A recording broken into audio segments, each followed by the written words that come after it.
अगला प्रोडक्ट है हमारा थंडर ब्लास्ट, जो अच्छा जो पी के आए हैं वो लोग ताली बजा रहे हैं। थंडर ब्लास्ट, बहुत सारे लोग इस प्रोडक्ट को सेक्सुअल इन्हांसमेंट प्रोडक्ट के रूप में प्रमोट करते हैं, लेकिन ऐसा नहीं है। थंडर ब्लास्ट आपके नर्वस सिस्टम को प्यूरिफाई करता है। सबसे पहला काम क्या है इसका? नर्वस सिस्टम को प्यूरिफाई करने का काम करता है।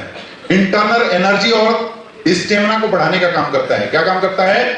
इंटरनल एनर्जी और स्टेमिना को बढ़ाने का काम करता है। नर्वस सिस्टम को सही करता है, इंटरनल एनर्जी और स्टेमिना को बढ़ाने का काम करता है। ब्लड प्यूरिफिकेशन सिस्टम का काम करता है। ऑक्सीडेशन प्रोसेस को इनहांस करने का काम करता है। क्या काम करता है? आपकी बॉडी में जो गंदगियां हैं उसको भी ये निकालने का काम करता है। मतलब खून साफ करने का भी हम बोल सकते हैं कि थंडर ब्लास्ट बहुत अच्छा काम करता है। समझ में आ रहा है? तो किस किस केस में थंडर ब्लास्ट को हम लोग यूज कराते आए हैं? किसी को माइग्रेन की समस्या है, किसी को पैरालिसिस की समस्या हो गई, किसी का अगर हाथ कांपता है, वैसे केस में हम लोग दे सकते हैं। बॉडी वीकनेस अगर बहुत ज्यादा किसी को है, वैसे केस में भी हम लोग थंडर ब्लास्ट इस्तेमाल कराते हैं। समझ में आ रहा है? और किसी की अगर सेक्सुअल स्टेमिना वीक है, लेडीज या जेंट्स, दोनों केस में थंडर ब्लास्ट देना है। कई लोग थंडर ब्लास्ट केवल जेंट्स के लिए बता देते हैं और लेडीज के लिए गायनेकोलॉजिस्ट बता देते हैं। ऐसा बिल्कुल नहीं है। थंडर ब्लास्ट लेडीज और जेंट्स कोई भी यूज कर सकता है। समझ में आ रहा है? ब्रेन से रिलेटेड कोई भी समस्या हो, न्यूरल सिस्टम से रिलेटेड, दिमाग से रिलेटेड, स्पाइन से रिलेटेड कोई भी समस्या हो, जैसे किसी को साटिका हो गया तो साटिका के केस में 100% रिजल्ट तो देगा वो कौन देगा? थंडर ब्लास्ट ही रिजल्ट देने वाला है। किसी को अगर बच्चे नहीं हो रहे हैं तो उसका रिजल्ट कौन देगा? थंडर ब्लास्ट देगा। तो अभी बच्चे ना होने के बहुत सारे रिजल्ट भी हमारे पास थंडर ब्लास्ट से निकल के आए हुए।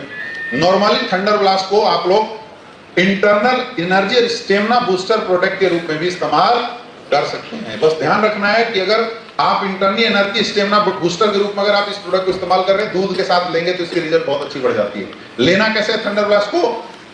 खाने के घंटे बाद 20 ml 2 टाइम इस्तेमाल करना है। कैसे इस्तेमाल करना है? खाने के घंटे बाद 20 ml 2 टाइम, और थंडर ब्लास्ट के साथ दूध लेना जरूरी है। कुछ प्रिकॉशन नोट करके आपको नोट करना चाहिए। अगर किसी को थंडर ब्लास्ट यूज करने के बाद डिसेंट्री टाइप से होता है, जैसे कई लोग ऐसे रिपोर्ट आता है कि डिसेंट्री हो रहा है, तो थंडर ब्लास्ट पानी में थोड़ा गुनगुना पानी में मिला के पिलाइए। उसकी डोजेज कम कर दिए, क्योंकि एक हैवी प्रोडक्ट है। समझ में आ रहा है? कई लोग बोलते हैं कि सर लैट्रिन 2 दिन से पतला ही हो रहा है, तो वो आपके शरीर की गंदगी को बाहर निकाल रहा है। इसमें परेशान होने की जरूरत। कई लोगों को थंडर ब्लास्ट इस्तेमाल करने के बाद शरीर में खुजली होने लगती है। आ रहा है ना ऐसा केस? तो अगर थंडर ब्लास्ट इस्तेमाल करने के बाद शरीर में खुजली हो रही है, इसका मतलब उस इंसान के शरीर में बहुत ज्यादा गंदगी है। ये एक अच्छा साइन है। अगर ऐसा किसी को हो रहा है, बोलो कि पानी खूब पियो, धीरे धीरे वो गंदगी जैसे पेशाब के रास्ते बाहर निकल जाएगी, वो खुजली होना खुद बंद हो जाएगा। अच्छा, कई लोग ऐसे भी बोले कि सर मतलब अंदर से ऐसा फील हो रहा है कि क्या कर दें। ऐसे एक बंदा फोन किया, बोला सर थंडर ब्लास्ट लिया हूं सर, अंदर से ऐसा लग रहा है कि सर मतलब क्या कर दे। तो कुछ नहीं करना है, फोल्डर उठा के प्लान देना है। समझ में आ रहा है? और कुछ नहीं करना है। वो इसलिए लगता है क्योंकि आपकी बॉडी की इंटरनल एनर्जी बूस्टअप हो जाती है, बढ़ जाती है। आप एक्सरसाइज कीजिए। अगर बहुत जरूरी है तो क्या करना है? एक्सरसाइज कीजिए, आप रनिंग कीजिए, आपकी ये जो समस्या है ऑटोमेटिक खत्म हो जाएगी। लेकिन प्रोडक्ट यूज करना कभी मत छोड़िए। पैरालिसिस के केस में अगर आप किसी को थंडर ब्लास्ट यूज करवाते हैं तो उसके साथ कार्डियो डॉग जरूर इस्तेमाल करवाइए। समझ में आ रहा है?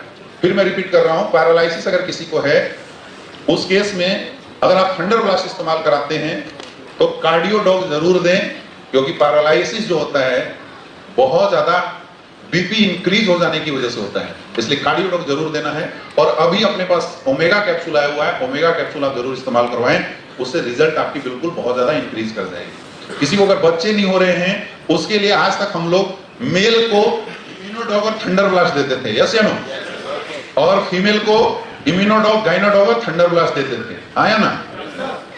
बच्चे न होना खास करके मेल के केस में बॉडी में बहुत ज्यादा टॉक्सिसिटी के कारण की वजह से होता है। जैसे बहुत ज्यादा अगर कोई शराब पीता है तो उसकी जो स्पर्म काउंट है वो खत्म हो जाती है, उसकी सेक्सुअल स्टेमिना बहुत ज्यादा डाउन हो जाती है। समझ में आ रहा है? और जो उसके स्पर्म की जो लिविंग स्टेटस है, मोटिलिटी है, वो डिक्रीज कर जाती है, जिसकी वजह से इंपोर्टेंसी, बच्चे न होने का केस मैक्सिमम पाया जाता है।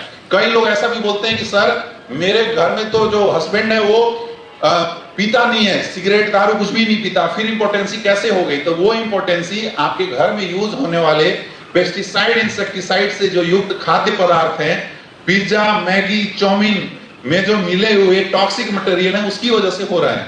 इसका बहुत आसान तरीका है कि आप अपनी बॉडी से किसी भी प्रकार की एंटीऑक्सीडेंट प्रोडक्ट यूज करके ऑक्सीडेशन करवा दो, मतलब एंटीऑक्सीडेंट यूज करके फ्री रेडिकल्स को बाहर निकाल दो, तो इंपोर्टेंसी की समस्या बिल्कुल खत्म हो जाएगी।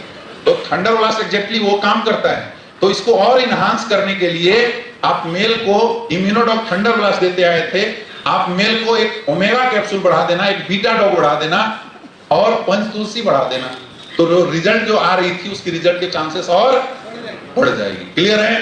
फीमेल में भी ये दो चीजें आप बढ़ा देना, ओमेगा कैप्सूल बढ़ा देना और बीटा डॉग बढ़ा देना, रिजल्ट बढ़ जाएगी। अभी तक हम लोग प्रेग्नेंट वीमेंस को कोई भी प्रोडक्ट नहीं दे पाते थे, यस या नो? लेकिन अभी मैं आपको बताऊंगा कि ये दो ऐसे प्रोडक्ट हैं, अभी आने वाले आगे हम स्लाइड में डिस्कस करेंगे, जो प्रेगनेंसी वीमेंस को अगर आप दे देते हैं, खिलाते हैं, तो क्या होगा अभी स्लाइड में देखेंगे। क्लियर है? थंडर ब्लास्ट क्लियर हो गया? बहुत अच्छा आपको रिस्पॉन्स